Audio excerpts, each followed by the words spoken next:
Mírenlo bien, dijo Elena Valcárcel, levantando la copa de champán con una sonrisa afilada.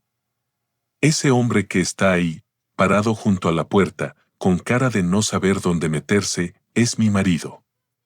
O mejor dicho, el recuerdo de un marido. Las risas fueron tímidas al principio. Después, cuando algunos comprendieron que Elena hablaba en serio, el murmullo se extendió por el salón principal de la nueva tienda como una mancha de aceite. Mateo Salvatierra permaneció inmóvil, con una bandeja de copas vacías entre las manos. No era camarero, aunque esa noche muchos lo habían confundido con uno. Llevaba una camisa blanca sencilla, el pelo gris peinado hacia atrás y una expresión serena que intentaba sostener con la poca fuerza que le quedaba.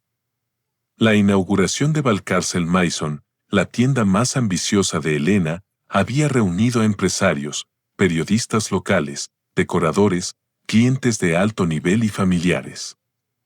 Las luces cálidas hacían brillar los muebles importados de Italia, las lámparas francesas, los cuadros abstractos, las mesas de mármol y los arreglos florales que Elena había elegido con obsesiva precisión.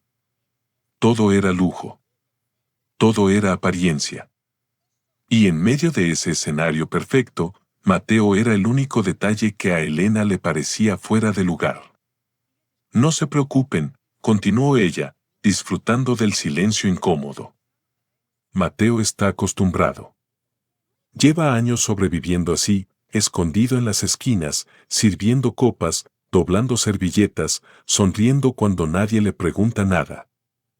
Algunos invitados bajaron la mirada. Otros fingieron revisar sus teléfonos. La hermana de Elena, Beatriz, soltó una risita nerviosa. Camila, la hija mayor del matrimonio, de 23 años, miró a su padre con una mezcla de vergüenza y fastidio. Nicolás, el hijo menor, de 19, apretó la mandíbula, pero no dijo nada. Mateo sintió que la bandeja le pesaba más que una losa. No por las copas. Por las miradas. Elena dio un paso al frente. Su vestido negro, ceñido y elegante, parecía hecho para una mujer que nunca dudaba de sí misma. Tenía 48 años, pero aparentaba menos. Había aprendido a usar su belleza como una firma, su voz como un arma y su éxito como escudo contra cualquier reproche. Durante mucho tiempo, dijo, mirando a los presentes, la gente me preguntaba cómo había construido todo esto. Cómo una mujer sola pudo levantar una empresa desde cero. Y yo siempre respondía lo mismo, con trabajo, disciplina y visión. Pero omitía algo. Se volvió hacia Mateo. Él no se movió. También lo hice cargando con un peso muerto. El silencio cayó de golpe. Mateo bajó la bandeja lentamente hasta colocarla sobre una mesa auxiliar. Una copa tintineó contra otra con un sonido pequeño, casi triste. Elena, dijo él en voz baja. No hagas esto. Ella sonrió con desprecio. ¿No haga qué? ¿Decir la verdad? ¿La verdad te incomoda, Mateo? Después de tantos años viviendo bajo mi techo, comiendo de mi dinero, usando mi apellido como si eso te diera alguna importancia, ¿ahora te incomoda que la gente sepa quién eres? Un hombre al fondo murmuró algo. Una mujer se llevó la mano a la boca. Los empleados intercambiaron miradas rápidas. Mateo sintió que el pecho se le cerraba. No era la primera vez que Elena lo humillaba. Había soportado frases peores en la cocina, en el dormitorio, en el coche, en cenas familiares. Pero nunca así. Nunca frente a tanta gente. Nunca en una noche donde, irónicamente, él había llegado temprano para ayudar a colocar flores, revisar la instalación eléctrica y asegurarse de que el sistema de iluminación funcionara sin fallos. La tienda brillaba porque él había estado allí desde las 6 de la mañana. Pero nadie lo sabía. O a nadie le importaba. Elena levantó la copa un poco más. Hoy quiero brindar por el futuro. por una nueva etapa de Valcárcel Mason. Una etapa sin cargas, sin sombras, sin personas que no aportan nada. Y quiero hacerlo con alguien que sí entiende mi visión. Entonces, desde un grupo de invitados, apareció Andrés Luján. 36 años. Traje azul impecable. Sonrisa joven. Cabello oscuro. El tipo de hombre que miraba a los demás como si acabara de descubrir una verdad que ellos aún ignoraban. Andrés se colocó junto a Elena y apoyó una mano en su espalda con una confianza que hizo que el salón entero entendiera lo que Mateo llevaba meses negándose a aceptar. Elena no apartó esa mano. Mateo sintió un golpe seco dentro del pecho. Andrés no solo será mi nuevo director de expansión, anunció Elena. También será mi socio en esta nueva etapa. La palabra socio flotó en el aire con doble significado. Camila sonrió, como si aquello ya lo supiera. Nicolás miró al suelo. Beatriz aplaudió primero, y otros la siguieron por compromiso. Mateo no aplaudió. Elena lo notó. Vamos, Mateo, dijo con voz dulce, falsa, cruel. No seas maleducado. Aplaude. Al menos eso sabes hacer, ¿no? Aplaudir los logros ajenos. Algunas personas contuvieron la respiración. Mateo levantó la vista. Durante años, Elena había esperado ver en sus ojos lo mismo, resignación, cansancio, un dolor dócil que nunca la desafiaba. Pero esa noche, por primera vez, vio otra cosa. No era ira. No era odio. Era una calma profunda, una serenidad tan extraña que le incomodó. Mateo respiró despacio. Felicidades, Elena, dijo. Su voz sonó clara. Más clara de lo que él mismo esperaba. Elena frunció apenas el ceño. Gracias, respondió con ironía. Supongo que viniendo de ti eso es mucho. Mateo miró alrededor. Vio a los empleados que lo conocían desde hacía años. A Julia, la contadora, con los ojos humedecidos. A Ramiro, el jefe de almacén, apretando los labios. A Teresa, la mujer que limpiaba la tienda original desde el primer día, mirando a Elena como si acabara de descubrir algo desagradable. Luego miró a sus hijos. Camila evitó sus ojos. Nicolás no. El muchacho lo miraba con una expresión rota, confundida, como si quisiera decir algo pero no supiera cómo. Mateo volvió a mirar a Elena. Disfruta la noche, dijo. Y salió. Nadie lo detuvo. Ni su esposa. Ni sus hijos. Ni los invitados que, segundos antes, habían sido testigos de cómo un hombre era reducido a cenizas frente a ellos. Mateo cruzó el pasillo trasero, pasó junto al almacén y salió por la puerta de servicio. La noche de Madrid lo recibió con un aire frío que le golpeó el rostro. Se quedó de pie en la acera, bajo la luz amarillenta de una farola, escuchando detrás de él el ruido apagado de la música, las copas, las risas que poco a poco volvían a levantarse. Apoyó una mano en la pared. No lloró. No todavía. Solo cerró los ojos. Y en ese silencio, mientras el mundo seguía celebrando el éxito de Elena Valcárcel, Mateo recordó la primera vez que ella le había dicho que creía en él. Pero para entender cómo llegaron a ese momento, hay que volver atrás. Mucho antes de los focos, de la tienda de lujo, de los clientes ricos y de los discursos arrogantes. Antes de que Elena se convirtiera en una mujer capaz de humillar a su marido frente a una sala llena de desconocidos. Antes de que Mateo aprendiera a callar.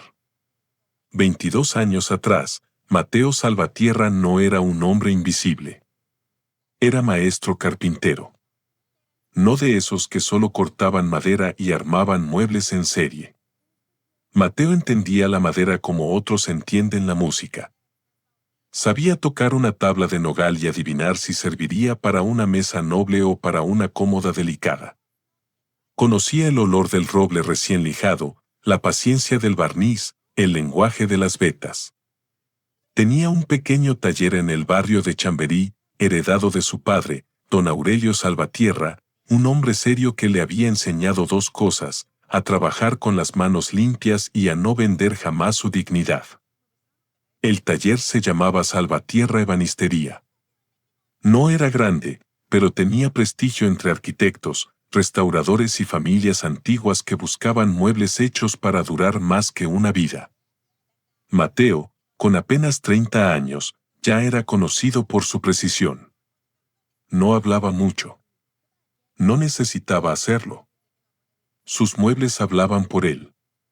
Elena llegó una tarde de lluvia. Entró al taller empapada, con un cuaderno apretado contra el pecho y los ojos llenos de una ambición que entonces a Mateo le pareció admirable. ¿Usted es Mateo Salvatierra?, preguntó. Depende de quien lo busque, respondió él, sonriendo. Ella se rió. Y esa risa, limpia, espontánea, lo desarmó. Elena tenía 26 años y trabajaba como dependienta en una tienda de decoración que odiaba. Decía que su jefa no entendía el gusto de los clientes, que vendían cosas caras sin alma, muebles bonitos pero vacíos. Yo quiero abrir algo distinto, le confesó esa misma tarde, mientras Mateo le ofrecía una taza de café para que entrara en calor. Una tienda donde cada pieza tenga historia.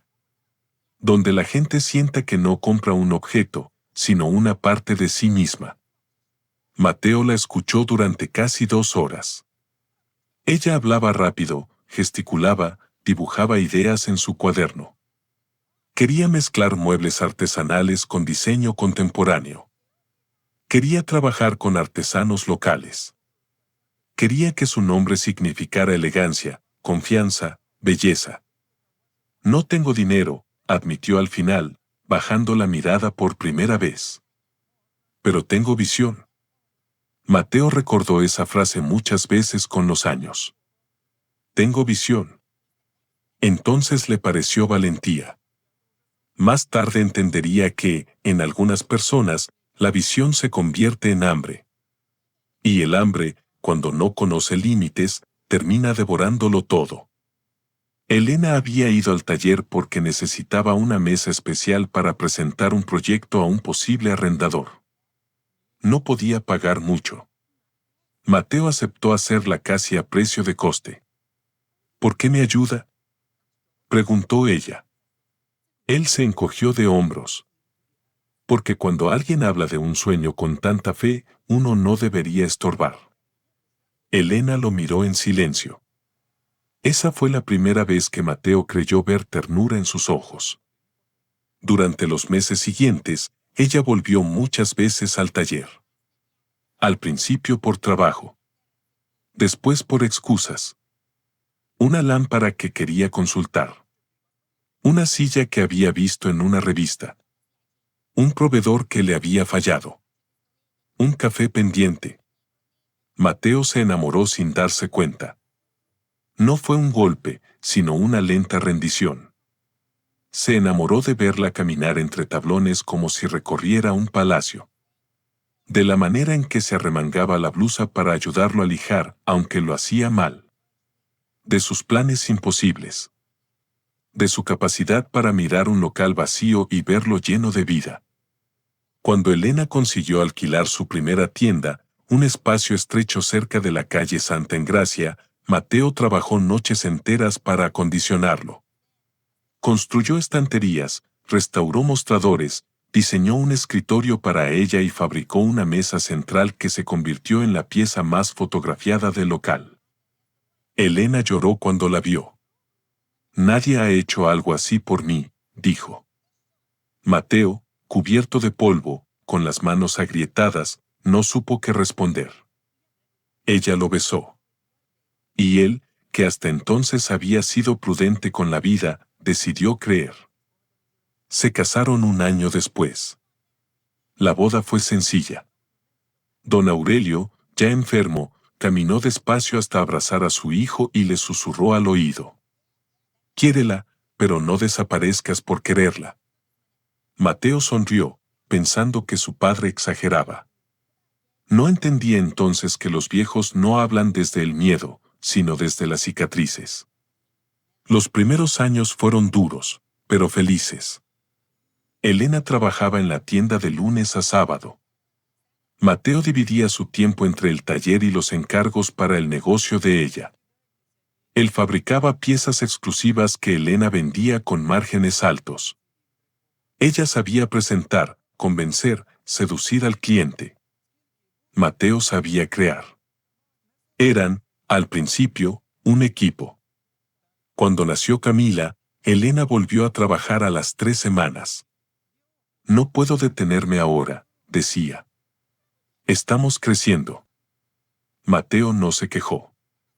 Llevaba a la niña al taller en un Moisés, la dormía con el sonido suave de la lija y aprendió a cambiar pañales entre llamadas de proveedores. Cuando Camila lloraba por la noche, él se levantaba primero. Elena necesitaba descansar, decía. Tenía reuniones importantes. 3 años después nació Nicolás. Para entonces, Valcárcel Mason ya tenía 2 tiendas pequeñas y una clientela fiel. Mateo empezó a rechazar encargos propios para ocuparse más de los niños y de las necesidades del negocio de Elena. «Solo será por un tiempo», le prometía a ella. «Cuando esto se estabilice, volverás a dedicarte a lo tuyo». Mateo le creía. Siempre le creía. Vendió parte de las máquinas antiguas del taller para pagar una deuda urgente de la tienda. Después hipotecó el local para financiar la apertura de un nuevo showroom. Elena lloró, lo abrazó, le dijo que era el mejor hombre del mundo. «Cuando triunfemos, todo esto será de los dos», le aseguró. Mateo nunca pidió que lo pusiera por escrito. Ese fue su primer error. O quizás no fue un error. Quizás fue amor. Con el tiempo, el nombre de Elena empezó a aparecer en revistas. La llamaban empresaria visionaria, referente del diseño emocional, mujer hecha a sí misma. En las entrevistas, ella hablaba de sacrificio, de noches sin dormir, de creer cuando nadie creía.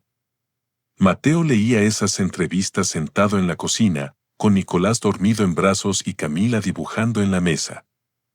A veces esperaba una mención. Una frase. Mi marido me ayudó». No llegaba. «Los periodistas recortan mucho», decía Elena cuando él insinuaba algo. Y Mateo asentía. Un hombre bueno siempre encuentra excusas para las personas que ama. El taller de su padre cerró definitivamente cuando Mateo tenía 38 años. No hubo ceremonia. No hubo despedida. Solo una tarde gris en la que bajó la persiana metálica por última vez, guardó las herramientas más importantes en cajas y entregó las llaves al banco. Don Aurelio ya había muerto. Mateo sintió que le fallaba. Esa noche, Elena llegó tarde. Él le contó que el taller ya no existía. Ella lo escuchó mientras se quitaba los pendientes frente al espejo. «Es triste, claro», dijo. «Pero también era inevitable, Mateo. Ese mundo artesanal tuyo estaba desapareciendo. Lo nuestro tiene futuro». Lo nuestro. Esa palabra lo sostuvo. Durante años, lo nuestro fue la cuerda a la que se aferró mientras todo lo demás se hundía. Pero poco a poco, Elena dejó de decir lo nuestro. Empezó a decir mi empresa. Mis tiendas. Mi marca. Mi esfuerzo. Mateo no lo notó al principio. O fingió no notarlo. La vida doméstica lo fue absorbiendo. Preparaba desayunos, llevaba a los niños al colegio, revisaba facturas menores, solucionaba averías en los locales, montaba muebles cuando los instaladores fallaban, negociaba con proveedores antiguos que confiaban en él, calmaba empleados que querían renunciar por el carácter de Elena. Pero oficialmente, no era nadie. No aparecía en la sociedad. No figuraba como socio. No cobraba salario. Elena le daba dinero para gastos de casa y le decía: «No necesitas más, Mateo. Yo me encargo de lo importante». La frase sonaba protectora. Hasta que dejó de sonar así. Camila creció viendo a su madre vestida para reuniones, entrevistas y eventos. La veía segura, admirada, poderosa. A su padre, en cambio, lo veía con delantal, preparando meriendas, arreglando enchufes, esperando despierto a Elena por la noche. Los niños aprenden no solo de lo que se les dice, sino de lo que ven. Y lo que Camila vio fue que su madre mandaba y su padre servía. Nicolás, de pequeño, adoraba a Mateo.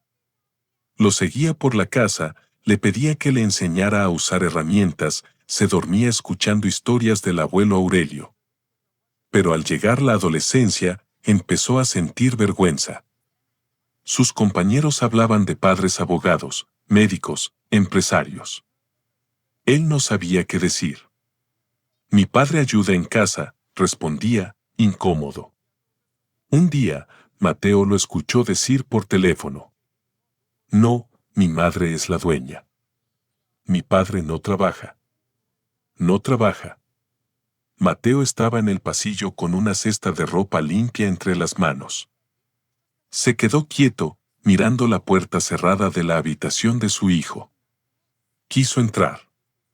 Quiso explicarle que había trabajado desde niño, que sus manos habían construido muebles que aún estaban en casas elegantes, que su sacrificio sostenía parte de la vida que Nicolás daba por sentada. Pero no entró. Siguió caminando. El silencio. Cuando se practica demasiado, se convierte en costumbre.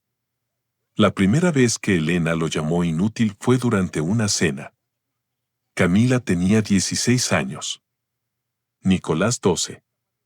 Elena había llegado furiosa porque un proveedor italiano había retrasado una entrega. Mateo había preparado lentejas, un plato sencillo que antes a ella le gustaba. ¿Lentejas?, dijo, dejando el bolso sobre una silla. ¿Ese es tu plan para cerrar un día horrible? ¿Lentejas? Pensé que querías algo casero, respondió Mateo. Elena soltó una carcajada breve, seca. Lo casero no paga facturas. Camila levantó la vista del móvil. Nicolás se quedó muy quieto. Mateo sirvió los platos en silencio. Elena probó una cucharada y dejó caer la cuchara con ruido. Frías. ¿Puedo calentarlas? Claro que puedes.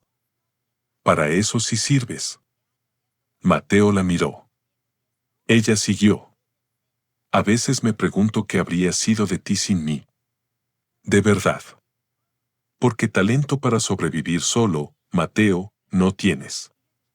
Eres bueno obedeciendo, arreglando cosas pequeñas, estando disponible. Pero nada más. Elena, susurró él, los niños. Que escuchen. Les hará bien saber cómo es la vida. No todo el mundo nace con carácter. Camila no dijo nada. Nicolás miró a su padre esperando una respuesta. Mateo tomó el plato de Elena y fue a calentarlo. Aquella noche, mientras el microondas giraba, sintió algo nuevo. No rabia. No exactamente. Era una grieta, una línea fina atravesando la imagen que durante años había protegido de su matrimonio. Cuando volvió a la mesa, Elena ya hablaba por teléfono con una clienta, riendo con encanto. Mateo dejó el plato frente a ella. Gracias, dijo Elena sin mirarlo, tapando el micrófono. Fue una palabra automática. Vacía. Pero él se aferró a ella como quien recoge una migaja de pan en una casa donde ya no queda comida. Los años siguientes empeoraron. Las críticas se volvieron parte del clima familiar. Mateo, no opines de contratos. No entiendes. Mateo, no hables con los clientes importantes. Te pones nervioso. Mateo, cámbiate esa chaqueta. Pareces el encargado del almacén. Mateo, no te sientes ahí. Esa mesa es para directivos. Mateo, por favor, no digas que hiciste tú esa pieza. Suena poco profesional. Cada frase era pequeña, casi justificable. Pero juntas formaban una jaula. Lo más doloroso no era que Elena las dijera. Era que sus hijos dejaron de sorprenderse. Camila empezó a imitar el tono de su madre. Papá, no seas intenso. Papá, mamá sabe lo que hace. Papá, ¿por qué siempre haces preguntas tan básicas? Nicolás era menos cruel, pero más distante. Se refugiaba en su habitación, en sus estudios, en sus amigos. A veces miraba a Mateo con culpa. Pero la culpa sin acción también hiere. Mateo cumplió 50 años sin fiesta. Elena olvidó la fecha hasta la tarde, cuando su asistente se lo recordó. Llegó a casa con una botella de vino que probablemente le habían regalado en una reunión y se la entregó sin envolver. «Feliz cumpleaños», dijo, besándolo en la mejilla. «Perdona, he tenido un día imposible». Mateo sonrió. «No pasa nada». Esa era su frase más repetida. «No pasa nada». Aunque pasara todo. Esa noche cenaron los 4. Camila se fue pronto porque tenía una fiesta. Nicolás dijo que debía estudiar. Elena recibió una llamada y se encerró en el despacho. Mateo apagó solo una vela pequeña que había puesto sobre un flan comprado en el supermercado. Pidió un deseo. No pidió dinero. No pidió reconocimiento. Pidió que algún día Elena volviera a mirarlo como aquella tarde de lluvia en el taller. Pero algunos deseos no son deseos. Son despedidas que aún no sabemos pronunciar. La empresa siguió creciendo. Y con el crecimiento llegaron las deudas. Elena era brillante vendiendo, pero imprudente expandiéndose. Le gustaba aparentar solidez incluso cuando las cuentas temblaban. Abría tiendas antes de consolidar las anteriores, contrataba campañas caras, invertía en escaparates espectaculares, viajaba a ferias internacionales con equipos completos. La imagen lo es todo, decía Mateo, que aún conservaba intuición para los números pese a no tener estudios financieros, empezó a preocuparse. Una tarde encontró sobre la mesa del despacho una carta del banco. Avisaba de un vencimiento impagado. No era una cantidad pequeña. Cuando Elena llegó, él la esperaba en la cocina. «Tenemos que hablar de esto», dijo, mostrándole la carta. Ella se quedó helada un segundo. Luego se la arrebató. «¿Por qué revisas mis cosas?» Estaba sobre la mesa. «Mis cosas, Mateo. Elena, es una deuda seria. No entiendes cómo funciona una empresa. Entiendo cuando falta dinero».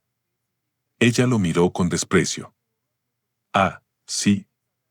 ¿Y qué propones? ¿Vender cucharitas de madera en un mercadillo como hacía tu padre?» Mateo sintió que esa frase le atravesaba algo más profundo que el orgullo. «No metas a mi padre». «Entonces no te metas en mi empresa». «Mi empresa». Otra vez. Mateo bajó la mirada. Pero esa noche no durmió. A las 3 de la mañana, sentado en la cocina, abrió una caja metálica que guardaba en el armario alto. Dentro estaban los documentos de una pequeña herencia que había recibido de una tía de su madre. No era una fortuna inmensa, pero sí suficiente para vivir con tranquilidad si algún día decidía empezar de nuevo. También había un sobre con fotografías antiguas del taller. Mateo tocó una imagen de don Aurelio frente a una mesa recién terminada. «Perdóname», susurró. Una semana después, a través de un antiguo cliente de su padre, Mateo conoció a Bruno Aranda, un abogado especializado en inversiones privadas. Bruno era un hombre de 60 años, discreto, con gafas redondas y voz pausada. Había sido amigo de don Aurelio y recordaba a Mateo de niño. Se reunieron en una cafetería pequeña, lejos de las tiendas de Elena. Mateo le explicó la situación sin adornos. La empresa necesitaba capital. Elena no aceptaría dinero de él si sabía que venía de su herencia, porque admitirlo significaría reconocer que lo necesitaba. Quería invertir, pero sin aparecer. Bruno lo escuchó en silencio. ¿Estás seguro?, preguntó al final. Puede estructurarse mediante una sociedad instrumental, con cláusulas de retorno y participación, pero debe entender algo, Mateo. Si pone ese dinero, debe protegerse. El amor no reemplaza los contratos. Mateo miró por la ventana. Una pareja joven cruzaba la calle bajo un paraguas. No quiero quitarle nada, dijo. Solo quiero que no se hunda. Bruno suspiró. Su padre era igual. Bueno hasta el peligro. Mi padre también decía que la dignidad no se vende. Entonces no la regale. Mateo firmó los documentos 2 semanas después. Así nació As Patrimonial, una sociedad cuyos beneficiarios reales quedaban protegidos por estructura legal, pero cuyos derechos financieros eran claros. El dinero entró en Valcárcel Mason como inversión externa de un grupo privado interesado en diseño español. Elena celebró la noticia como si hubiera conquistado el mundo. ¿Ves?, le dijo a Mateo esa noche, sirviéndose vino. Cuando una tiene talento, los inversores aparecen. Mateo sonrió. Me alegro. No imaginas lo que esto significa. Por fin alguien grande cree en mí. Alguien grande. Mateo bajó la mirada hacia sus manos. Las mismas manos que habían vendido su futuro para salvar el presente de ella. Sí, murmuró. Por fin. La inversión salvó la empresa. Pagó deudas urgentes, permitió renegociar préstamos y financió la apertura de una tienda en Salamanca. Elena se volvió aún más reconocida. Las revistas hablaron de una misteriosa inyección de capital extranjero. Ella nunca preguntó demasiado. Mientras el dinero llegara, no le importaba de dónde venía. Bruno enviaba informes trimestrales a Mateo. Al principio, Mateo los leía con alivio. Después, con preocupación. Elena gastaba más. Arriesgaba más. Se rodeaba de personas que la adulaban. Cada éxito la alejaba un poco más de la mujer que había entrado empapada en su taller. Y entonces apareció Andrés Luján. Llegó como consultor externo para una campaña digital. Joven.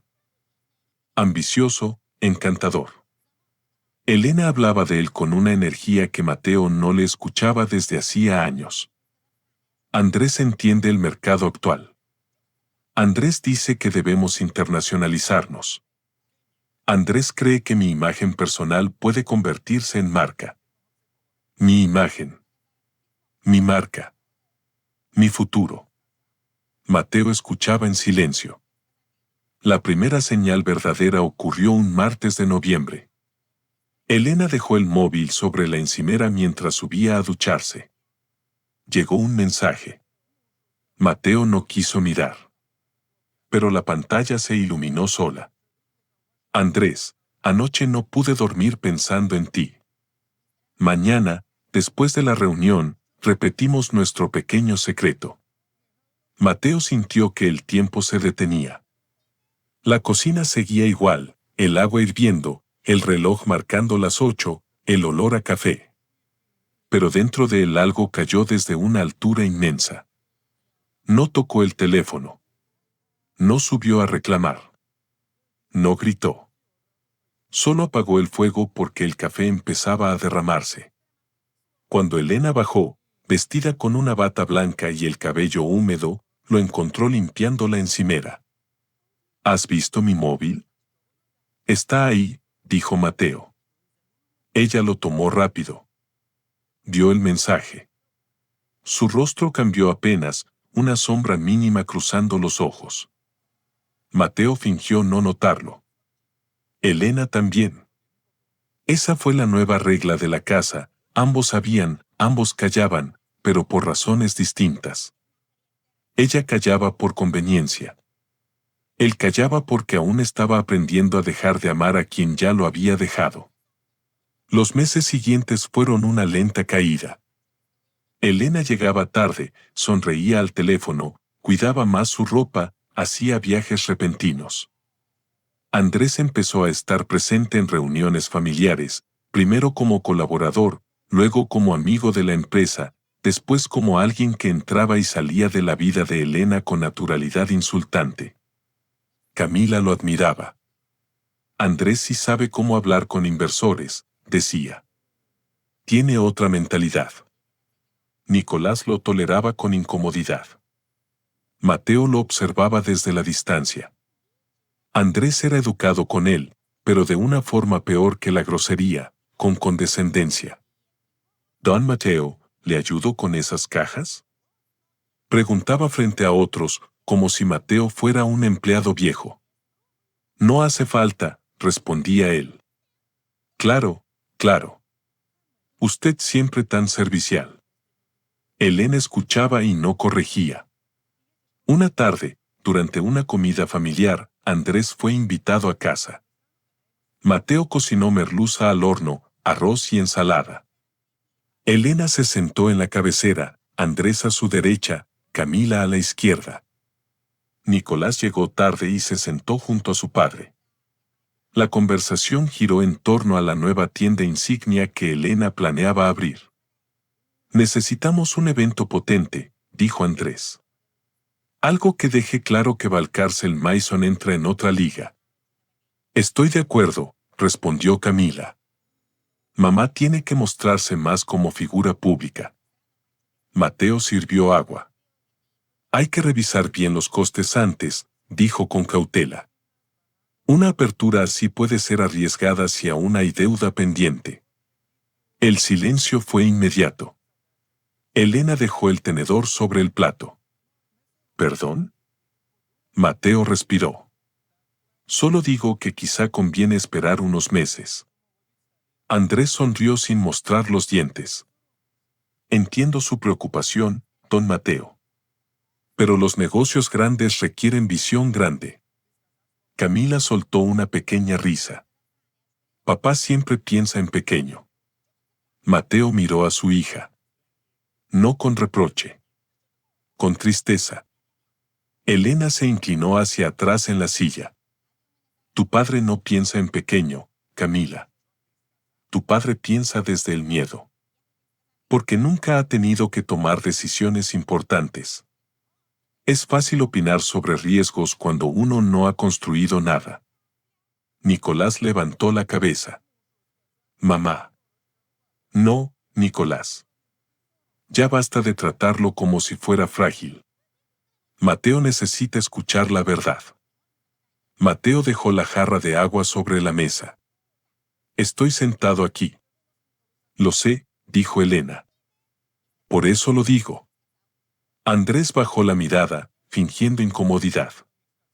Pero Mateo vio el placer escondido en la comisura de sus labios.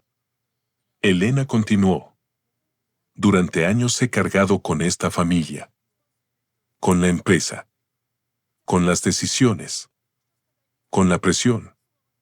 Y tú, Mateo, has vivido en una burbuja cómoda, haciendo tareas menores y creyendo que eso equivale a aportar». «He aportado más de lo que crees», dijo él.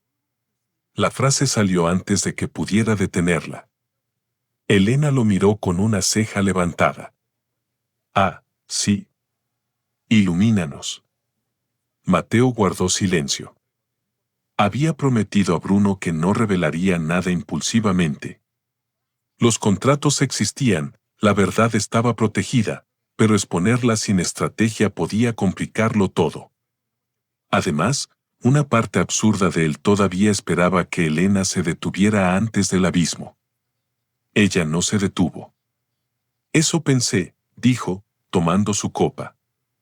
Nada. No tienes nada que decir porque no hay nada detrás. Nicolás empujó la silla hacia atrás. Se me quitó el hambre. Siéntate, ordenó Elena. No. El muchacho salió del comedor. Camila rodó los ojos. Dramático.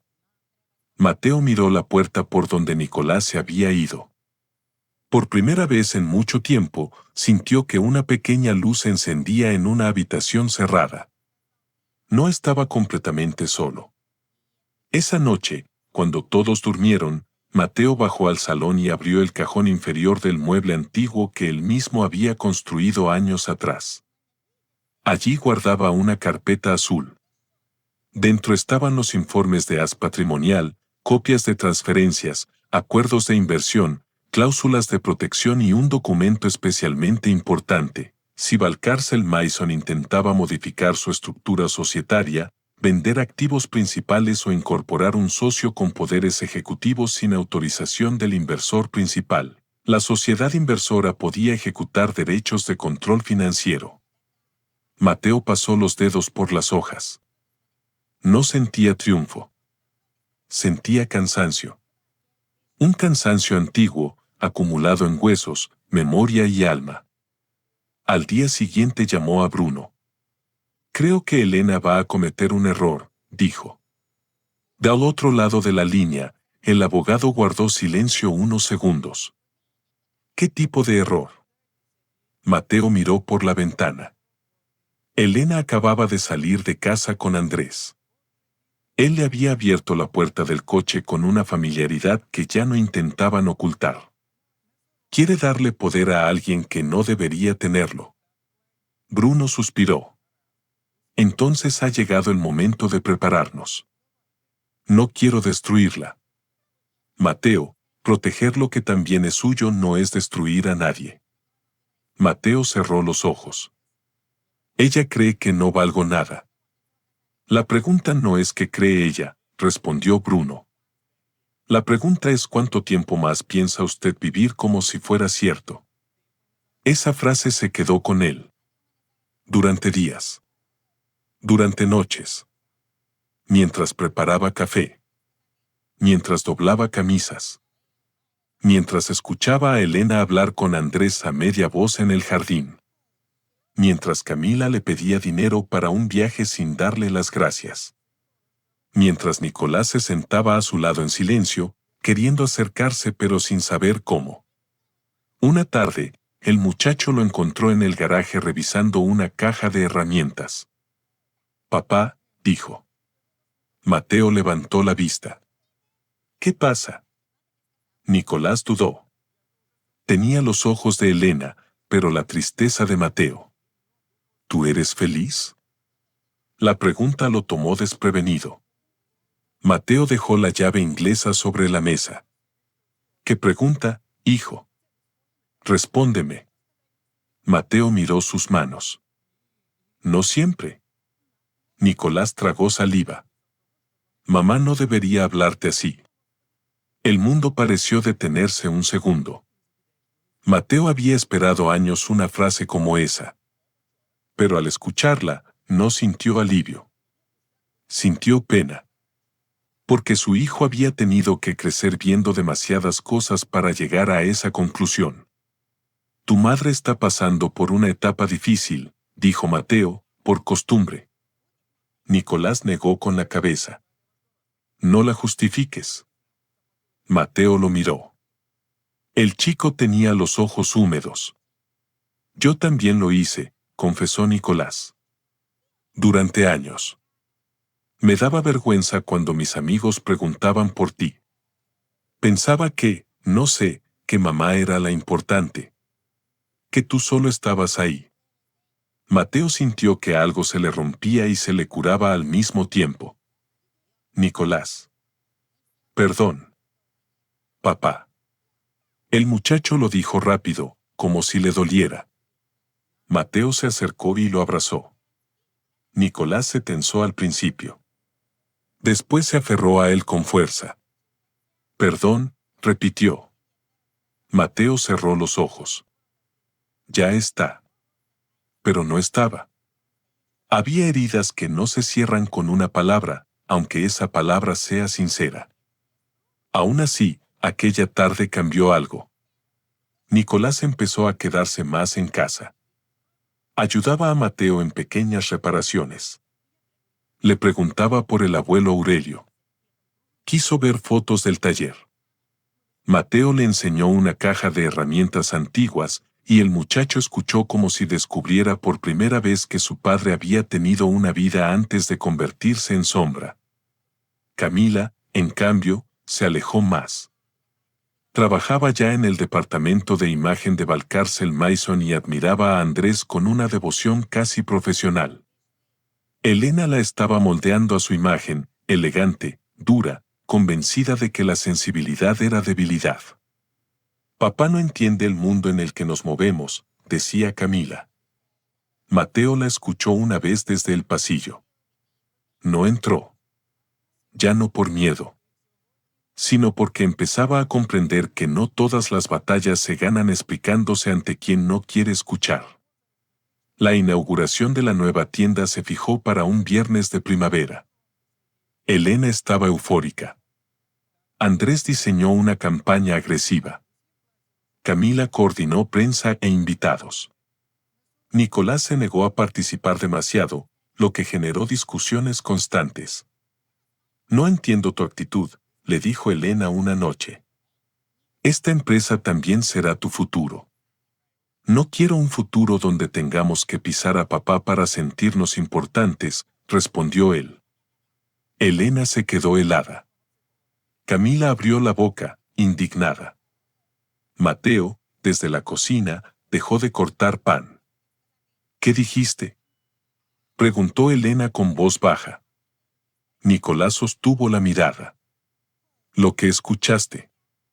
Elena caminó hacia él lentamente. Tu padre te está llenando la cabeza. Papá no habla mal de ti. Ese es el problema. Debería. El golpe no fue físico, pero el silencio que siguió sonó como una bofetada. Elena miró a Mateo. ¿Estás orgulloso? Mateo secó sus manos con un paño. Estoy triste. ¿Qué novedad? Nicolás dio un paso al frente, pero Mateo levantó una mano. No, hijo. Elena sonrió con frialdad. Mírate, Mateo. Incluso cuando alguien intenta defenderte, le pides que se calle. Esa es tu esencia. Callar. Retroceder. Desaparecer. Mateo la miró. Durante un segundo, Elena creyó que él respondería. Pero Mateo solo dijo. Tal vez. Esa respuesta la irritó más que cualquier grito. Porque no sonó a rendición. Sonó a espera. La mañana de la inauguración, Mateo se levantó antes que todos. Preparó café. Planchó su camisa. Sacó del armario un traje gris que no usaba desde la boda de una prima. Le quedaba un poco suelto, pero digno. Cuando Elena lo vio, soltó una risa breve. ¿Vas a ponerte eso? Mateo se miró. Sí. Pareces un notario jubilado. Puede ser. Ella frunció el ceño. Su indiferencia tranquila empezaba a molestarle. No hagas escenas esta noche. Mateo levantó la vista. Yo no hago escenas, Elena. Mejor. Porque vendrá gente importante. Necesito que entiendas tu lugar. Mateo guardó silencio unos segundos. Hace tiempo que lo entiendo. Elena no captó el peso de la frase. Estaba demasiado ocupada revisando mensajes de Andrés. Horas después, la tienda brillaba como un escenario. Mateo llegó temprano y, como siempre, solucionó lo que otros no veían. Un cable mal fijado. Una vitrina desnivelada. Un proveedor que trajo flores equivocadas. Una fuga menor en el baño de empleados. Nadie se lo pidió. Nadie se lo agradeció. A las 8, los invitados comenzaron a entrar. Elena se transformó en la mujer pública que todos admiraban. Besos, sonrisas, fotos, frases perfectas. Andrés la seguía a poca distancia, como un rey joven esperando coronación. Camila se movía con una tablet en la mano, controlando cada detalle. Nicolás llegó tarde, vestido de negro, y buscó a Mateo con la mirada. ¿Estás bien?, le preguntó en voz baja. Mateo sonrió apenas. Sí. No te creo. Haces bien. Nicolás quiso decir algo más, pero Camila lo llamó desde el otro lado. La noche avanzó entre música suave y brindis. Mateo se mantuvo discreto. Habló con empleados antiguos, saludó a 2 proveedores que aún no recordaban del taller, ayudó a una mujer mayor a encontrar su abrigo. Por momentos, se permitió pensar que quizá todo terminaría sin daño. Pero Elena no había preparado una inauguración. Había preparado una coronación. Y toda coronación necesita expulsar a alguien del trono que nunca tuvo. A las 10, tomó el micrófono. Las luces se atenuaron. Los invitados se reunieron frente a la escalera central de mármol. Mateo estaba cerca de la puerta. Elena habló de esfuerzo, de visión, de futuro. Agradeció a su equipo, a Camila, a Andrés, a clientes, periodistas, proveedores. No mencionó a Mateo. Él no esperaba que lo hiciera. Pero entonces ella lo miró. Y sonrió. No era una sonrisa de gratitud. Era la sonrisa de quien ha decidido que una herida todavía puede abrirse más. Mírenlo bien, dijo Elena, levantando la copa de champán. Ese hombre que está ahí, parado junto a la puerta, con cara de no saber dónde meterse, es mi marido. O mejor dicho, el recuerdo de un marido. Y así, frente a todos, la noche comenzó a romperse. Mateo escuchó cada palabra como si llegara desde lejos. Peso muerto. No aportas nada. Bajo mi techo. Aplaude los logros ajenos. Andrés a su lado. Camila sonriendo.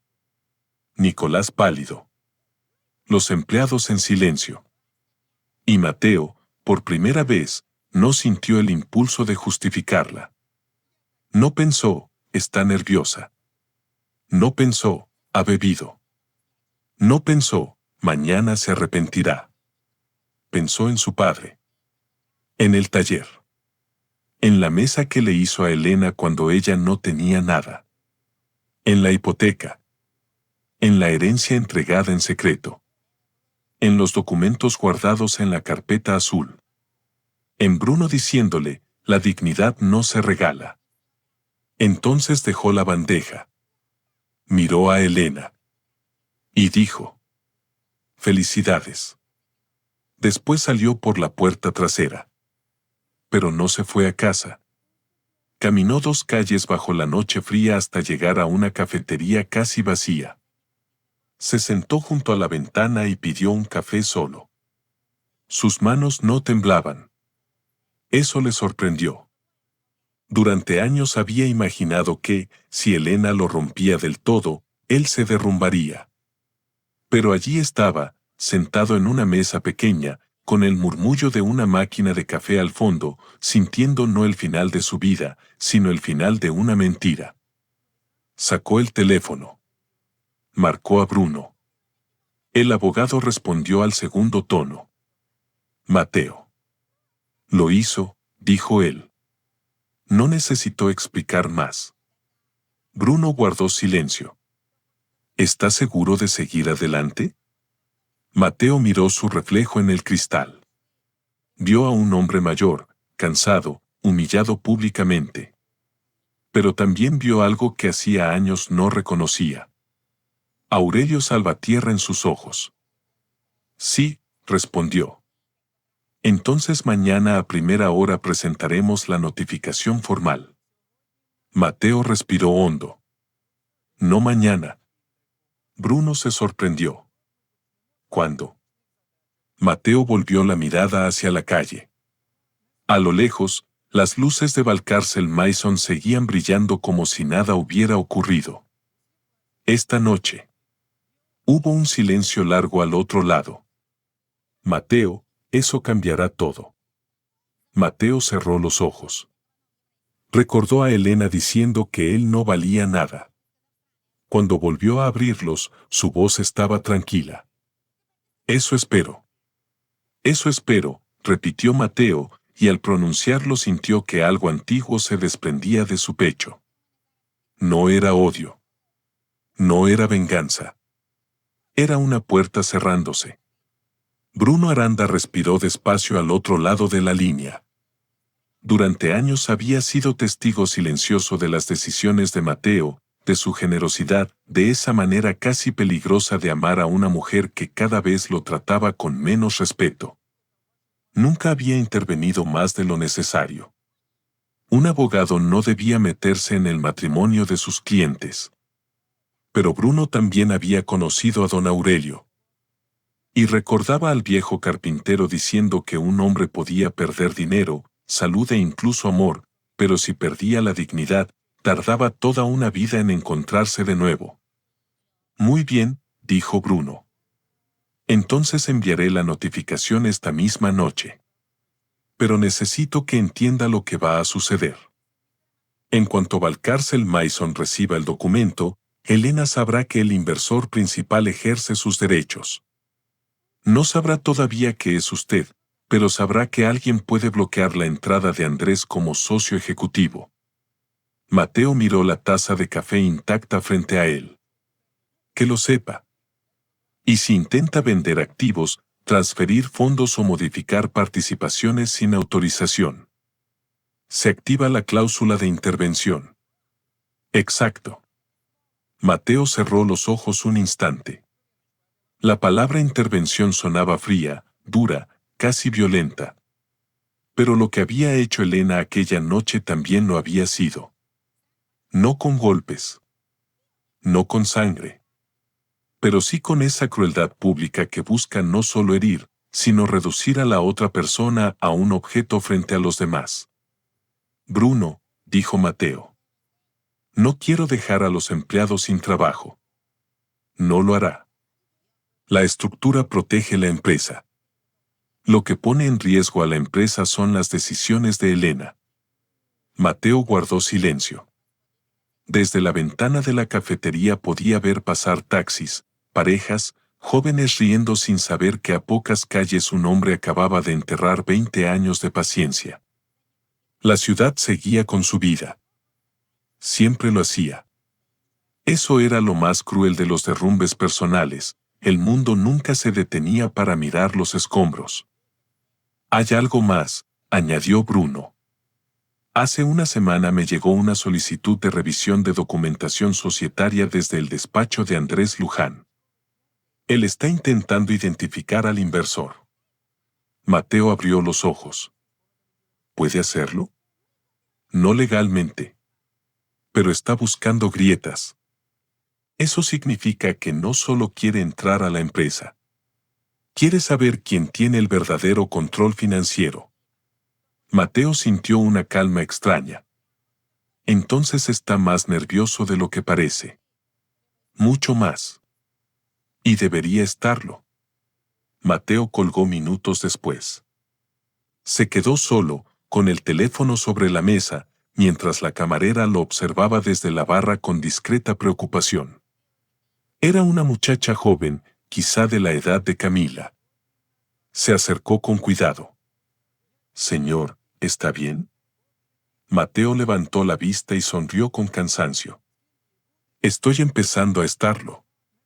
La muchacha no entendió, pero le devolvió la sonrisa. Cuando salió de la cafetería, caminó sin prisa. No volvió a la tienda. No volvió a casa. Fue al pequeño apartamento que había alquilado 3 meses antes en secreto, por recomendación de Bruno, cuando las señales de Elena y Andrés empezaron a ser demasiado evidentes. No era grande. Un salón modesto, una cocina estrecha, un dormitorio con una cama sencilla y un pequeño balcón que daba a un patio interior. Pero al entrar, Mateo sintió algo que no había sentido en su propia casa durante años. Paz. Dejó las llaves sobre una mesa de madera clara. La había hecho él mismo, tiempo atrás, en el taller de su padre. Era una de las pocas piezas que había conservado. Pasó la mano por la superficie, notando las vetas como quien toca la piel de un recuerdo. Entonces, por fin, lloró. No fue un llanto escandaloso. Mateo nunca había sido hombre de grandes gestos. Se sentó en el borde de la cama, inclinó la cabeza y dejó que las lágrimas cayeran en silencio. Lloró por el joven que había creído en una mujer bajo la lluvia. Lloró por el taller cerrado. Lloró por los cumpleaños olvidados, por las cenas frías, por las palabras tragadas. Lloró por Camila, que había aprendido a mirar a su padre con los ojos de Elena. Lloró por Nicolás, que había tardado demasiado en verlo, pero al menos lo había visto. Y lloró por sí mismo. Porque durante 20 años se había pedido paciencia cuando necesitaba amor, comprensión cuando necesitaba respeto, silencio cuando necesitaba defenderse. A medianoche recibió un mensaje. Era de Nicolás. Papá, ¿dónde estás? Mateo lo miró largo rato antes de responder. Estoy bien. No te preocupes. La respuesta llegó casi de inmediato. No estoy preocupado. Estoy furioso. Mamá se pasó. Todos la vieron. Andrés se quedó como si hubiera ganado algo. Mateo sintió un nudo en la garganta. No discutas con ella. Siempre me pides eso. Mateo cerró los ojos. Lo sé. Pasaron unos segundos. Luego Nicolás escribió. Esta vez no voy a callarme. Mateo apretó el teléfono entre las manos. No respondió enseguida.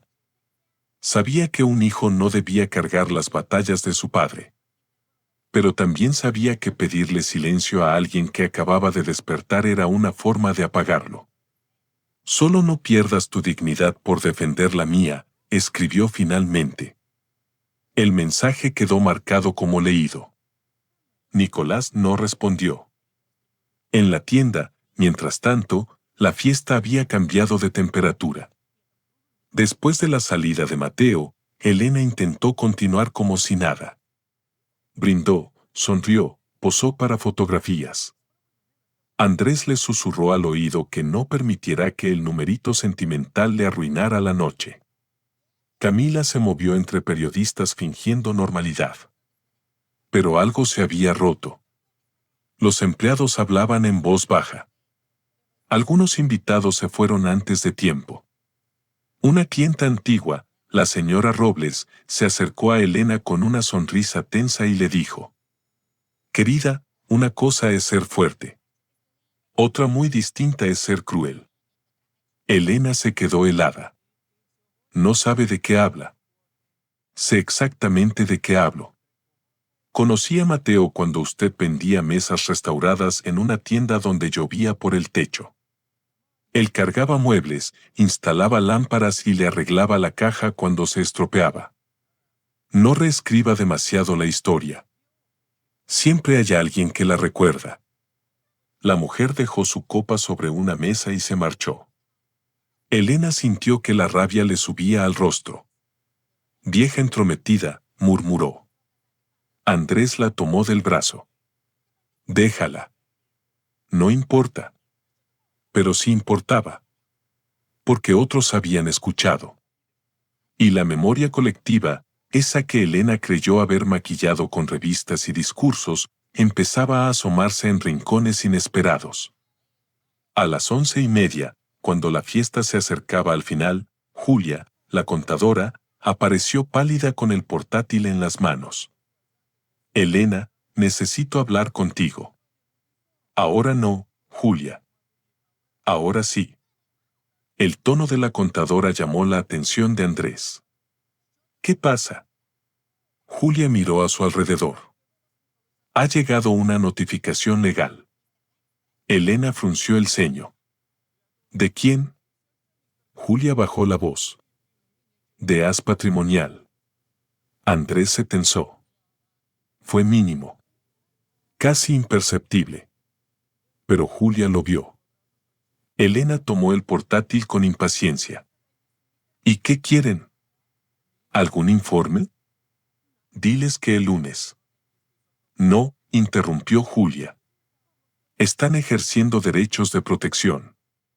Bloquean cualquier modificación societaria, cualquier nombramiento ejecutivo nuevo y cualquier operación extraordinaria hasta una auditoría completa.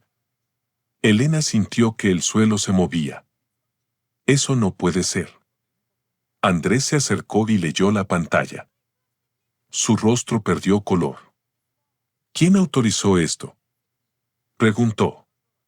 Julia lo miró con seriedad. El inversor principal.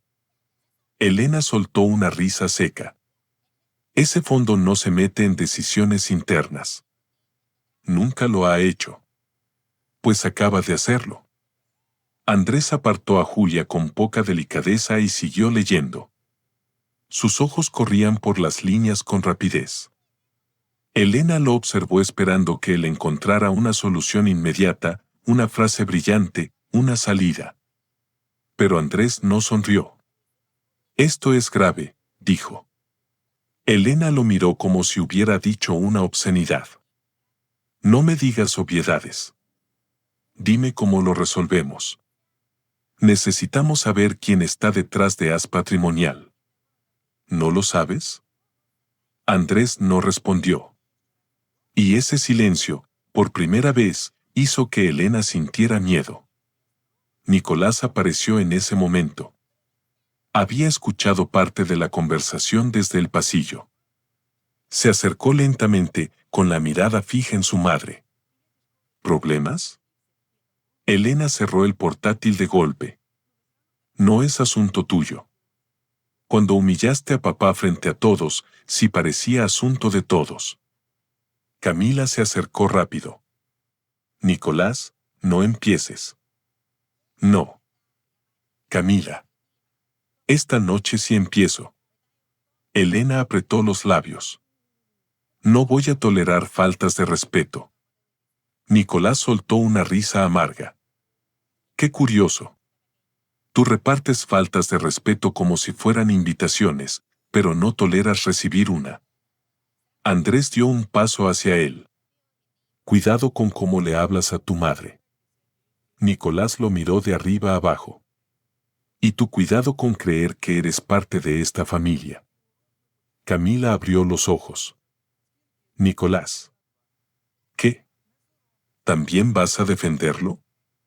Al tipo que se sienta en la mesa de papá, toca a mamá delante de todos y se cree dueño de una empresa que ni siquiera entiende. Andrés endureció la mandíbula. Chico, estás alterado. No me llames chico. Elena levantó la mano. Basta. Nicolás la miró con una tristeza que pareció atravesar la sala. No, mamá. Basta fue hace años. Basta fue cuando empezaste a tratar a papá como si fuera un mueble viejo. Basta fue cuando Camila y yo aprendimos que podíamos ignorarlo porque tú lo hacías primero. Basta fue esta noche, cuando lo llamaste peso muerto delante de personas que no le llegan ni a la mitad. Camila palideció. Yo nunca. Sí, Camila. Tú también. La joven retrocedió como si la hubiera empujado. Elena respiró hondo, intentando recuperar el control. Tu padre ha hecho un excelente trabajo manipulándote. Nicolás negó con la cabeza. Papá jamás habla mal de ti. Ese es su defecto más triste. La frase quedó suspendida entre ellos. Elena quiso responder, pero no encontró una palabra que sonara poderosa. Andrés tomó el portátil. Nos vamos. Hay que revisar esto con abogados. Esta es mi inauguración, susurró Elena, como si aún no pudiera creer que la noche se le estuviera escapando. Julia, que había permanecido callada, dijo con voz suave. Quizá debiste pensar en eso antes de convertirla en una ejecución pública. Elena la miró. ¿Perdón? Julia tragó saliva, pero no retrocedió. Mateo ha sido más importante para esta empresa de lo que usted permite que la gente diga. Estás despedida. La contadora bajó la mirada un segundo. Luego, para sorpresa de todos, sonrió con tristeza. No puede despedirme esta noche. Claro que puedo. Julia abrió el portátil otra vez y giró la pantalla. La notificación incluye suspensión temporal de despidos administrativos hasta finalizar la auditoría. Especialmente del área financiera. Andrés maldijo en voz baja. Elena sintió un calor insoportable subirle por el cuello. La noche que debía consagrarla terminaba con ella bloqueada por un inversor invisible, cuestionada por su hijo, desafiada por una empleada y observada por un amante que ya no parecía tan seguro. Mientras tanto, Mateo dormía por primera vez en años sin escuchar los pasos de Elena entrando tarde. A la mañana siguiente, la noticia corrió más rápido de lo esperado. No en prensa, todavía. Pero sí en el pequeño universo de proveedores, empleados, antiguos clientes y asesores. Valcárcel Mason había recibido una intervención preventiva. Elena Valcárcel no podía nombrar a Andrés socio ejecutivo. Había una auditoría en camino. Y, sobre todo, algo que nadie decía en voz alta pero todos intuían, la empresa no era tan independiente como Elena había hecho creer. A las 9, Elena llegó a las oficinas centrales con Andrés y Camila. Julia estaba en la sala de juntas junto a Bruno Aranda. Elena se detuvo en seco al verlo. ¿Quién es usted? Bruno se levantó con cortesía. Bruno Aranda.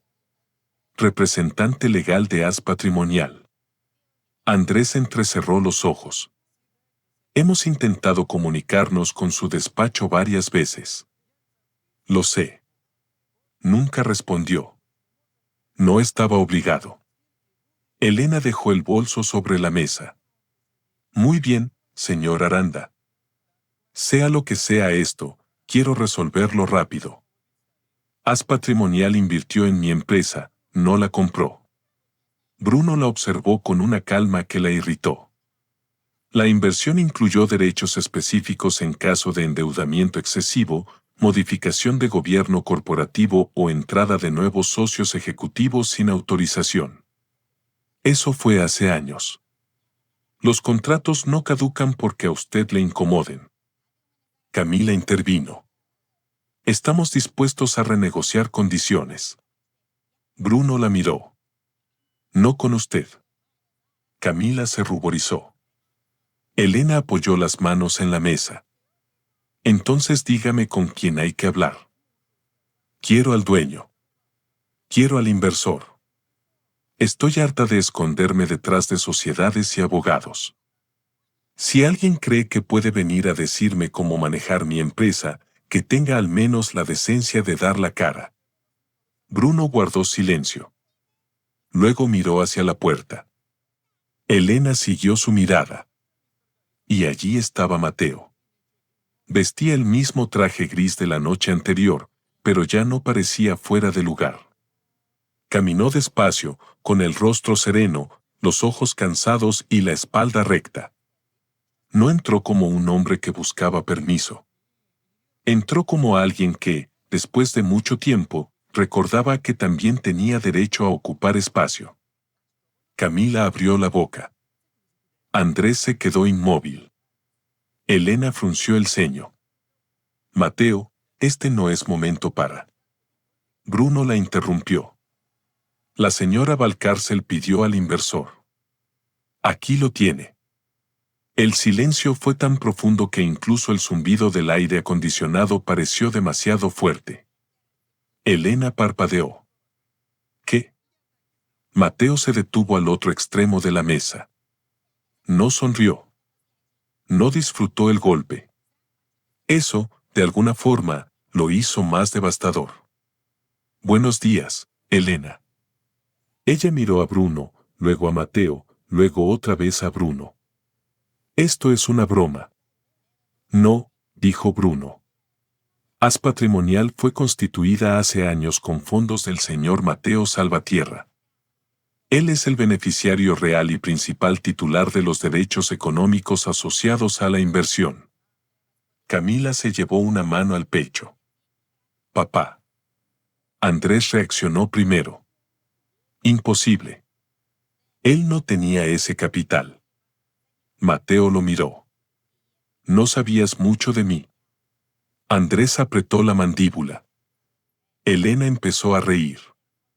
No porque le hiciera gracia, sino porque su mente se negaba a aceptar la imagen, Mateo, el hombre al que había llamado inútil, el hombre al que había reducido durante años a tareas domésticas, el hombre que la noche anterior había salido humillado por la puerta trasera, era el inversor silencioso que había salvado su empresa.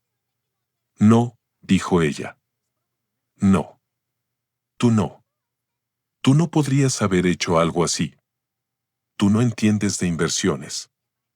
Mateo dejó una carpeta azul sobre la mesa.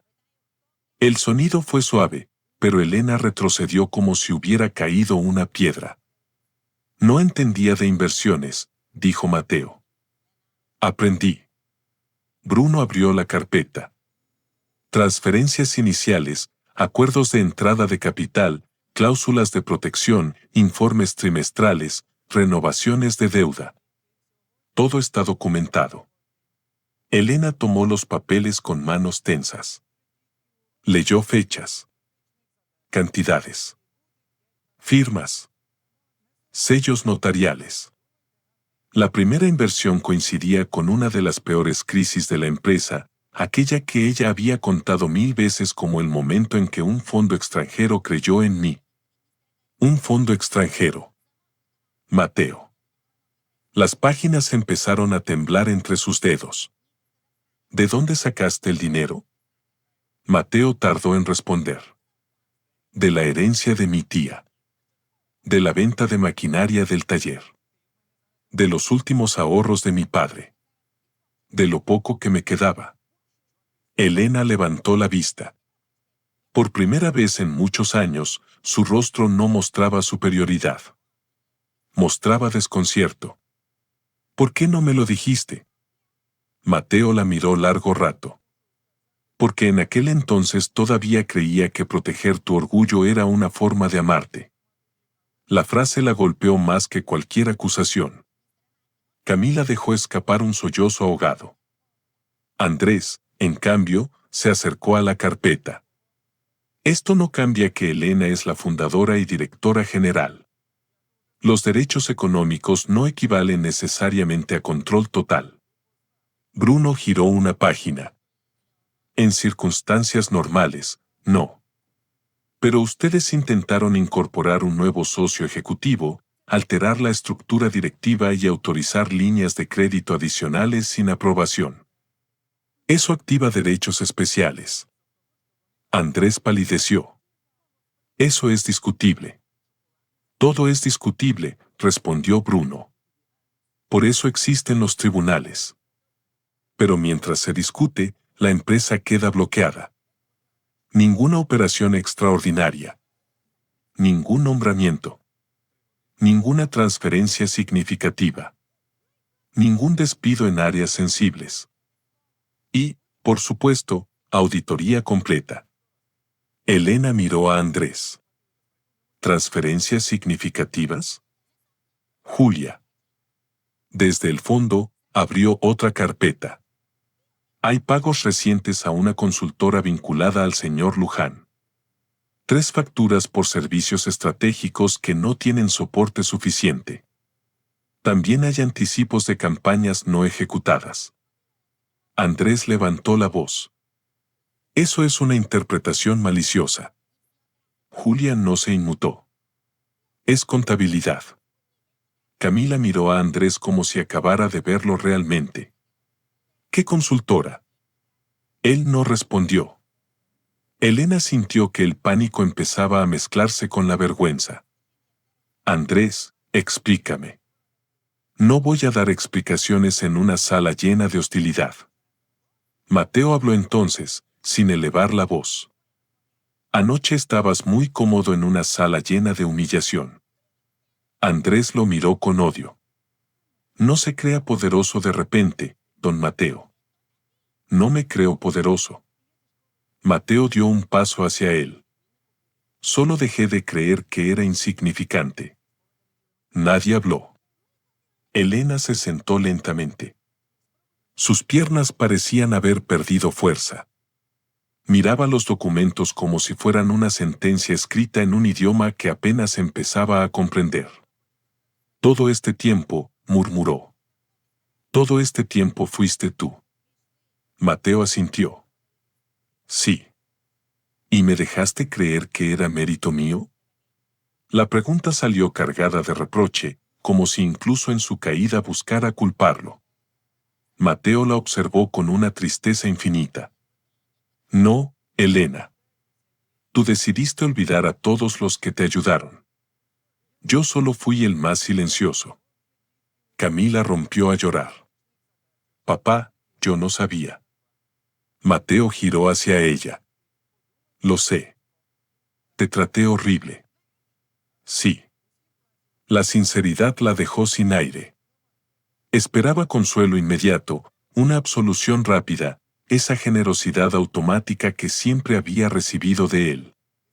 Pero Mateo ya no estaba allí para borrar culpas ajenas. Camila bajó la cabeza. Perdón. Mateo respiró despacio. Espero que algún día entiendas lo que estás pidiendo cuando dices esa palabra. Ella lloró más fuerte. Elena levantó la vista, desesperada. Mateo, podemos arreglar esto. Somos una familia. No puedes destruir lo que construimos. Mateo sintió el viejo reflejo, consolarla, suavizar la escena, decir no pasa nada. Pero ya no era ese hombre. No voy a destruir la empresa, dijo. Voy a impedir que ustedes la destruyan. Andrés soltó una risa amarga. Ah, claro. El Santo Salvador. Mateo lo miró. Usted queda suspendido de cualquier función relacionada con Valcárcel Mason hasta que finalice la auditoría. No tiene autoridad para eso. Bruno intervino. Legalmente, sí la tiene en este contexto. Andrés miró a Elena esperando apoyo. Pero Elena no podía apartar los ojos de los documentos. Por primera vez, Andrés comprendió que su lugar junto a ella dependía de un poder que ya no parecía tan sólido. Elena, dijo él. No permitas esto. Ella levantó la mirada lentamente. ¿Las facturas son tuyas? Andrés tensó la mandíbula. No voy a responder bajo amenaza. Esa frase fue suficiente. Elena, que había pasado años detectando debilidad en otros, reconoció al instante la evasión. Y lo que vio la aterrorizó. Quizá Andrés no había llegado solo por amor, ni por admiración, ni por deseo. Quizá había olido una empresa vulnerable, una mujer hambrienta de reconocimiento y una puerta abierta. Mateo ya lo sabía. Pero no lo dijo. Hay verdades que pesan más cuando uno las descubre solo. La reunión terminó con Andrés saliendo furioso, Camila llorando en el baño, Julia entregando documentos a Bruno y Elena sentada, inmóvil, frente a la carpeta azul. Mateo fue el último en levantarse. Elena lo detuvo con una voz que ya no sonaba firme. Mateo. Él se volvió. ¿Qué va a pasar conmigo? Durante años, esa pregunta habría bastado para hacerlo ceder. Pero ahora escuchó lo que realmente significaba, no preguntaba por él, ni por ellos, ni por el daño. Preguntaba por su posición, su empresa, su imagen. Eso dependerá de lo que hayas hecho, respondió. Yo levanté esta empresa. Mateo asintió. Sí. Y yo te ayudé a sostenerla cuando se caía. Elena apretó los labios. ¿Me odias? Mateo la miró con calma. No. Ella pareció aliviarse. Pero entonces él añadió. Ese es el problema. Durante años creí que no odiarte significaba que debía seguir permitiéndote herirme. Elena bajó la mirada. Anoche, me excedí. Mateo casi sonrió, pero no de alegría. No, Elena. Anoche te mostraste. La frase la dejó muda. Él salió de la sala. En el pasillo, Nicolás lo esperaba. Había llegado después de recibir un mensaje de Julia. Tenía los ojos rojos, pero se mantenía firme. ¿Es verdad?, preguntó. Mateo asintió. ¿Tú salvaste la empresa? Ayudé. Nicolás soltó una risa incrédula que terminó en llanto. Dios, papá. Lo abrazó con fuerza.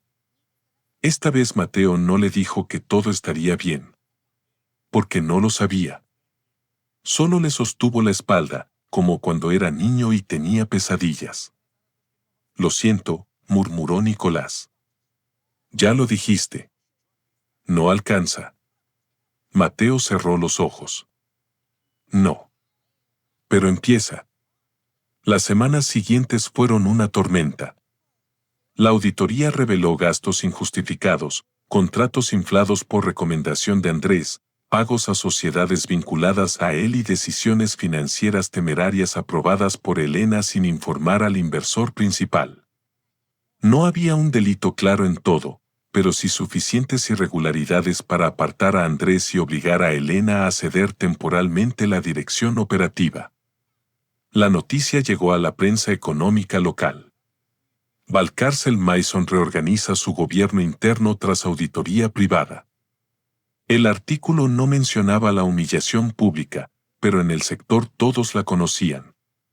Y la ironía era demasiado jugosa para no circular en voz baja. Elena Valcárcel había despreciado públicamente al hombre que, en secreto, había financiado su expansión. Andrés desapareció primero con excusas, luego con amenazas legales, finalmente con silencio. Cuando comprendió que la auditoría podía exponer más de lo conveniente, aceptó romper todo vínculo con la empresa. Camila pidió una excedencia. No fue una transformación inmediata. La culpa no convierte a nadie en buena persona de la noche a la mañana. Durante días estuvo furiosa, avergonzada, confundida. Una parte de ella quería culpar a Mateo por haber ocultado la verdad. Otra parte empezaba a entender que esa acusación era una manera cobarde de no mirar su propia conducta. Una tarde fue al apartamento de su padre. Mateo abrió la puerta y la encontró con el rostro lavado, sin maquillaje, sosteniendo una caja. Traje algunas cosas tuyas de casa, dijo. Él la dejó pasar. Camila miró el lugar pequeño, la mesa de madera, las sillas sencillas, las plantas en el balcón. ¿Vives aquí? Sí. Es pequeño.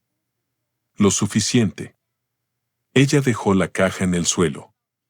Dentro había herramientas antiguas, fotografías del taller y una bufanda que Mateo creía perdida. Camila tomó una foto de don Aurelio. No sabía que el abuelo tenía un taller así. Nunca preguntaste. Ella cerró los ojos. No. Mateo preparó té. Se sentaron frente a frente. Durante varios minutos no hablaron.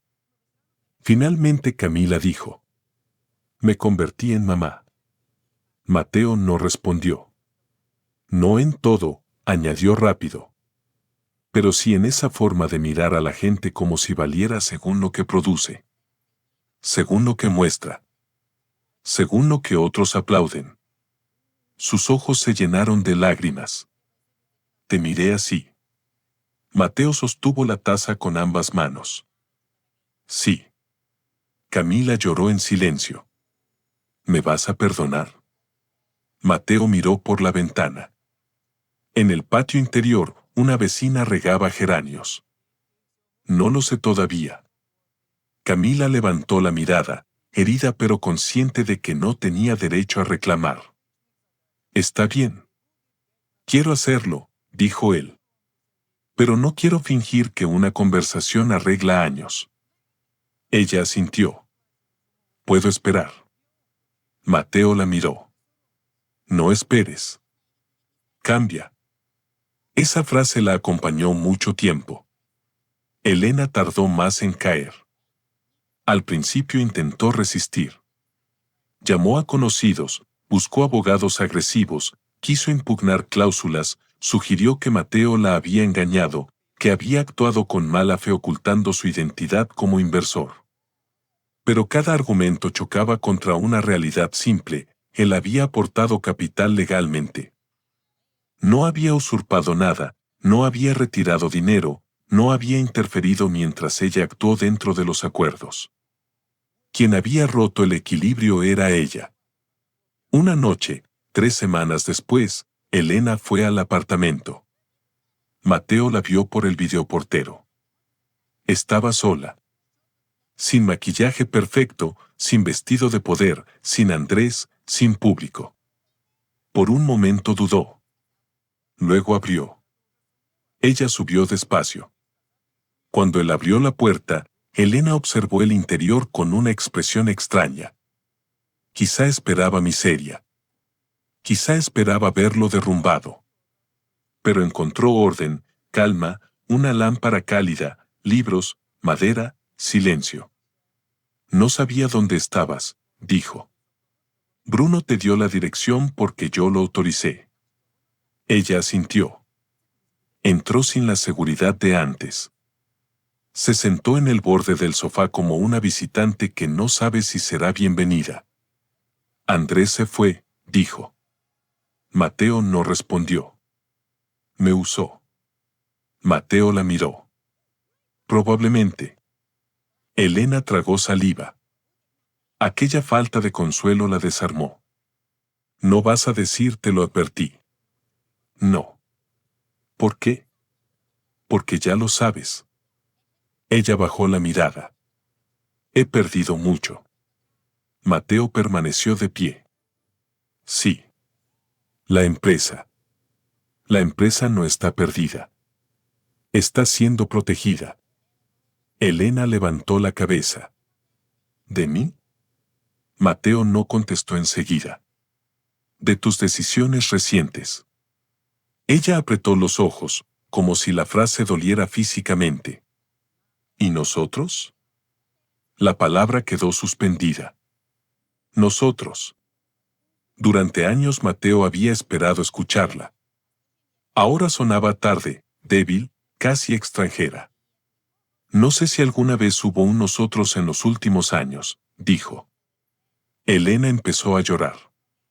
No era un llanto teatral. Por primera vez parecía no estar calculando su efecto. Se cubrió la boca con una mano. Yo te quise, Mateo. Él sintió que algo se movía dentro de él. No amor renovado. No esperanza. Solo el eco de una casa antigua. Lo sé. Me perdí. También lo sé. El éxito, la presión, la necesidad de demostrar. Mateo la interrumpió con suavidad. Nada de eso me llamó inútil delante de nuestros hijos. Nada de eso se rió de mi padre. Nada de eso me convirtió en una sombra en mi propia casa. Fuiste tú, Elena. Ella se quedó inmóvil. No había gritado. No había insultado. Precisamente por eso cada palabra llegó limpia, imposible de esquivar. Yo no sabía que eras tú, susurró. Mateo la miró con una tristeza serena. Ese es el punto. Creíste que debías respetarme solo si había dinero detrás. Elena quiso responder, pero no pudo. Y yo necesito vivir lejos de alguien que necesita descubrir mi valor en unos documentos. Ella lloró más fuerte. ¿Quieres divorciarte? Mateo respiró despacio. Sí. Elena cerró los ojos. Quizá esperaba esa respuesta. Aún así, recibirla fue distinto. Durante años había sido ella quien amenazaba, quien insinuaba, quien decidía. Ahora la decisión venía de él. Sin rabia. Sin súplica. Sin vuelta atrás. No voy a pelear por quitarte lo que es tuyo, dijo Mateo. Pero tampoco voy a permitir que me quites lo que es mío. ¿La empresa? Mi paz. Elena levantó la mirada. Mateo continuó. La empresa tendrá una dirección profesional. Tú podrás seguir vinculada si aceptas las condiciones del consejo y la auditoría. Camila tendrá que demostrar que merece su lugar sin usar tu apellido como escudo. Nicolás decidirá por sí mismo. ¿Y yo? Hizo una pausa. Yo voy a volver a trabajar la madera. Elena lo miró como si acabara de escuchar algo imposible. ¿A tu edad? Mateo sonrió por primera vez. No con dolor. Con una luz pequeña. A mi edad. Ella entendió entonces que lo había perdido no en la oficina, ni en la auditoría, ni en la inauguración. Lo había perdido en todos los días en que creyó que él no tendría fuerza para irse. Se levantó lentamente. Mateo.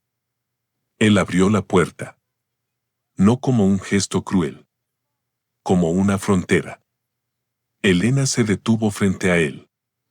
¿Algún día vas a poder mirarme sin dolor? Mateo pensó en la tarde de lluvia.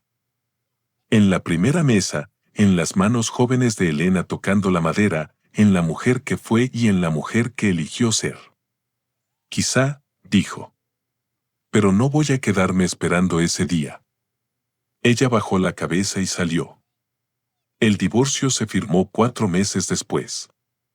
No hubo escándalo judicial.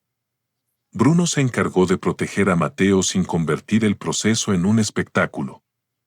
Elena conservó una parte de sus acciones, pero perdió el control absoluto. Valcárcel Mason quedó bajo dirección de una gerente externa, una mujer seria llamada Inés Duarte, que redujo gastos, cerró contratos dudosos y recuperó lentamente la confianza de proveedores. Julia fue ascendida a directora financiera. Ramiro siguió al frente del almacén. Teresa, la empleada de limpieza que había visto nacer la primera tienda, recibió una indemnización atrasada que Elena nunca había autorizado y Mateo insistió en pagar desde fondos recuperados de la auditoría. Usted no tenía que hacer eso, don Mateo, le dijo Teresa, llorando. Mateo le tomó las manos. Sí tenía. Nicolás empezó a estudiar diseño industrial. No por obligación, sino porque descubrió en las historias de su padre una forma distinta de construir. Pasaba tardes en el nuevo taller de Mateo, aprendiendo a lijar, cortar, medir 2 veces antes de tocar la sierra. ¿El abuelo decía eso, no? Preguntó un día. Mateo sonrió. Medir 2 veces, cortar una. Sirve para la vida. Más de lo que crees. Camila tardó más. Pero cambió.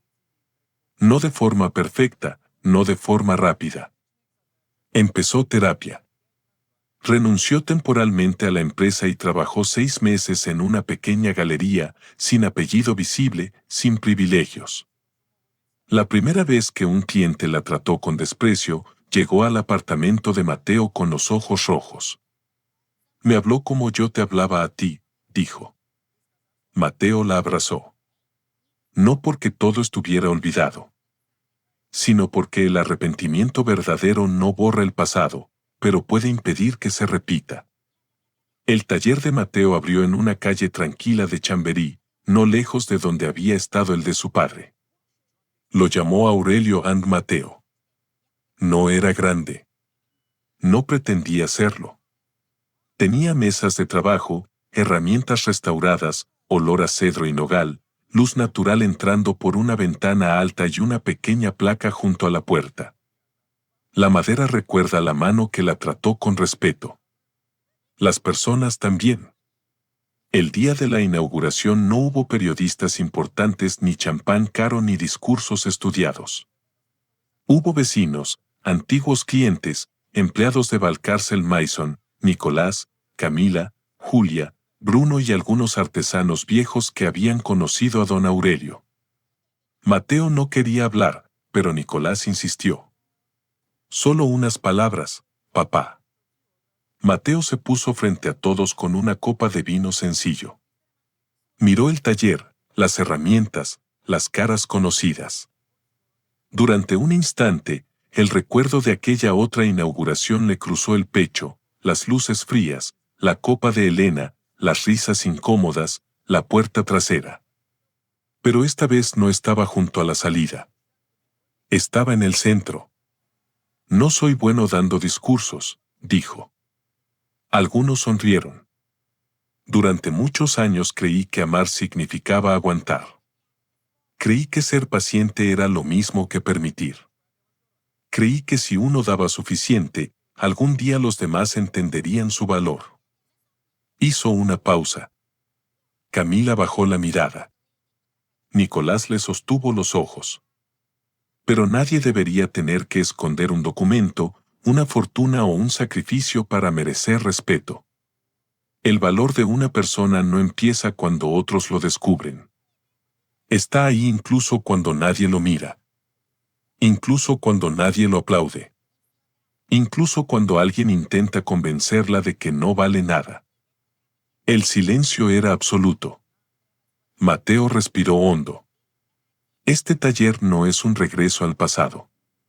Es una forma de recordar quién era antes de olvidarme de mí mismo. Y también una forma de agradecer a quienes, tarde o temprano, eligieron mirar de verdad. Levantó la copa.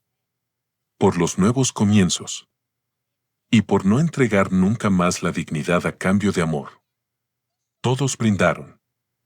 Nicolás lo abrazó primero. Después Camila. Bruno se limpió discretamente una lágrima. Julia aplaudió con fuerza. Teresa gritó. Don Aurelio estaría orgulloso. Mateo cerró los ojos un segundo. Y por primera vez en mucho tiempo, creyó que sí. Elena no fue a la inauguración. Pero envió una carta. Mateo la abrió esa noche, cuando el taller quedó vacío y la calle se llenó de esa calma suave que llega después de los días importantes. La carta era breve. Mateo. No voy a pedirte que vuelvas. Ya entendí que hay pérdidas que una misma fabrica durante años y luego no tiene derecho a reclamar como tragedias repentinas. Fui cruel. Fui soberbia. Te miré desde una altura falsa, sin comprender que muchas veces estaba parada sobre los sacrificios que tú hiciste en silencio. No sé si algún día podré reparar algo. Tal vez no. Pero quiero que sepas que, por primera vez, estoy intentando mirar mi vida sin aplausos alrededor. No es agradable. Pero quizás sea necesario. Gracias por salvar la empresa cuando yo no sabía salvarme ni a mí misma. Elena. Mateo leyó la carta 2 veces. Luego la dobló y la guardó en un cajón. No lloró. No sonrió. Solo apagó las luces del taller, una por una. Antes de cerrar, pasó la mano por la mesa central que había terminado esa misma semana. Nogal oscuro, bordes suaves, patas firmes. Una mesa hecha para durar. Afuera, Madrid respiraba tranquila. Mateo bajó la persiana metálica. El sonido le recordó aquella tarde en que cerró el taller de su padre, años atrás, creyendo que clausuraba una parte de sí mismo para siempre. Pero esta vez era distinto. Esta vez no cerraba por derrota. Cerraba porque al día siguiente volvería a abrir. Caminó hasta la esquina, donde Nicolás lo esperaba apoyado en su moto.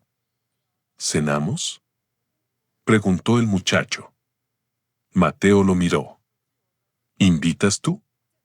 Nicolás sonrió. Estoy estudiando. No abuses. Mateo rió. Una risa breve, sincera, casi olvidada. Caminaron juntos por la acera. Padre e hijo. Sin grandes promesas. Sin finales perfectos. Pero con algo mucho más difícil de conseguir, una verdad compartida. Meses después, Valcárcel Mason se estabilizó. Elena aprendió, a la fuerza, que mandar no era lo mismo que liderar. Ya no aparecía en tantas revistas. Ya no daba entrevistas hablando de haberse hecho sola. En una ocasión, durante una charla empresarial, alguien le preguntó cuál había sido su mayor error. Elena guardó silencio. Luego respondió: confundir silencio con falta de valor. Nadie en la sala supo exactamente a quién se refería. Pero ella sí. Mateo no vio esa entrevista. Estaba en el taller, enseñando a Nicolás a encajar una unión de madera sin clavos. Camila había pasado por la mañana con café y facturas ordenadas. Bruno había dejado unos papeles sobre la mesa. Teresa había llevado bizcocho. La vida de Mateo no se volvió lujosa. Se volvió suya. Y eso, después de tantos años viviendo como invitado en una historia ajena, era más que suficiente. Una tarde de otoño, una mujer joven entró al taller con un cuaderno contra el pecho. Llovía. Tenía una idea para una pequeña librería y muy poco dinero. Mateo la escuchó con paciencia mientras ella hablaba de sueños, espacios, madera y luz. Por un instante, el pasado quiso repetirse. Pero Mateo ya no era el mismo hombre. Cuando la joven terminó, él sonrió con amabilidad. «Puedo ayudarte con el diseño», dijo. «Pero esta vez haremos las cosas bien. Presupuesto claro, contrato claro y respeto claro». La joven se sonrojó. «Por supuesto». Mateo asintió. Afuera seguía lloviendo. Dentro del taller, el olor a madera llenaba el aire. Y mientras preparaba una taza de café para su nueva clienta, Mateo comprendió algo sencillo y profundo: no se había endurecido. No había dejado de ser bueno. No había permitido que la traición lo convirtiera en alguien cruel. Solo había aprendido a no abandonarse. Esa fue su verdadera victoria. No haber recuperado dinero. No haber expuesto a Elena. No haber visto caer a Andrés.